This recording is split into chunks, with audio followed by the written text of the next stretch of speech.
September 14th, I get ready for work and I get an email from a lawyer that represents an energy drink company in California, a $1 billion corporation, saying I need to cease and desist my Vermonster beer that I brew up here in Vermont. There we are, we're off and running, having fun. I was a one-man operation for 4 years. I brewed alone in my basement of my home where this business started 12 years ago. I mean, it's a classic American dream. I started a business in my basement, and we now employ 7 people, plus my wife and I, and we're looking to get into possibly a new building. You never know. I mean, we're growing. We're having fun with this.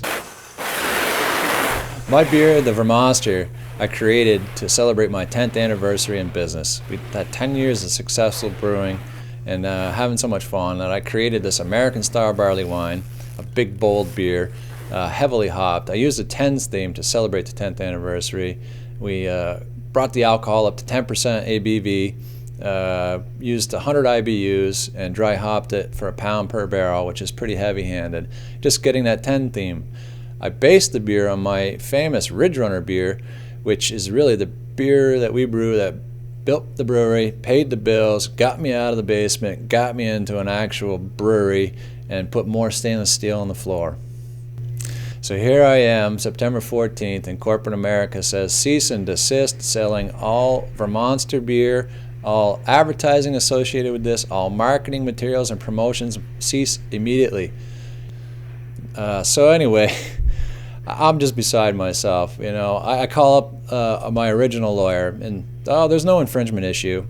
The way the system is set up, I'm being explained by these trademark lawyers, is that this will enter the court system and this $1 billion corporation will be allowed to fight this in the courts with dollars.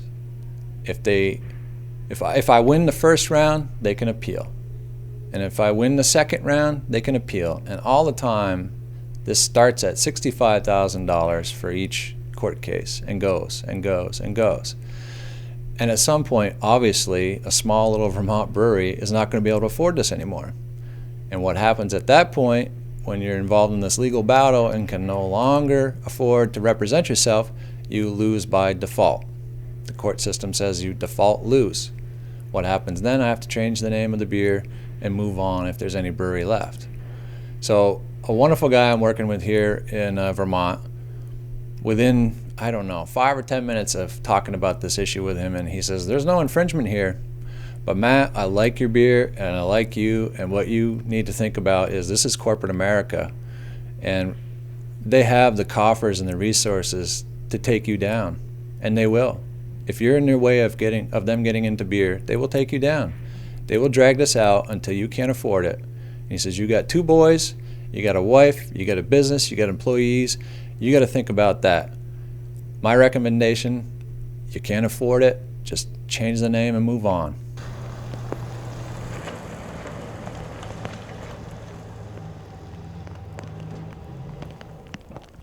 Okay, you get that all rinsed. So if Rich has got the... And corporate America apparently can do this stuff this day and age in the trademark law court. And I don't buy it. I don't think that happens in in America these days, and I don't believe it. So it's the principle. The principle is that I'm being told I'm right. These are 2 different categories, and that I have to stand up for this. I can't take this. Yeah, change the name and move on. Nah, can't do it. Getting too flustered. When I pledged allegiance as a kid to this country, this is a cool country and a great country, and I love it. And I don't remember the end of it saying, and justice for all with the deepest pockets. My extrapolation is that a company with a lot of money will buy justice. My wife and I are citizens here in this country. My corporation is an entity in this country. It says, and justice for all. If they're telling me, and when it gets to the point that these people have so much money and power, $1 billion, I mean, Washington trades around $1 billion like it's nothing, but $1 billion. And they're at the point where they can just purchase court system time and effort and get the result they want. That's scary. I don't want to live in that world. The wonderful thing about this is, and it's very reassuring, is the support that's come out for Renee and I on this issue across the country. It's just been pouring out emails and support and letters going to this corporation in California, telling them of their disgust. It's so warming for Renee and I to realize that, you know, we as individuals, if you can't afford to fight a court battle, we have wonderful tools called the media and the press, and we can get our word out. We're going to continue this as long as we can. I'm a man of principles, and it's principles at stake, it's liberty at stake, it's justice that's at stake, and I'm being told it's for sale. I don't buy it.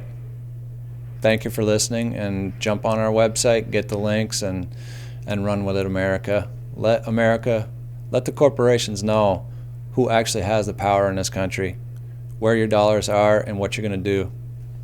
That's it. We run the show, people. We run it all. We just need to talk and communicate and work together. Thank you.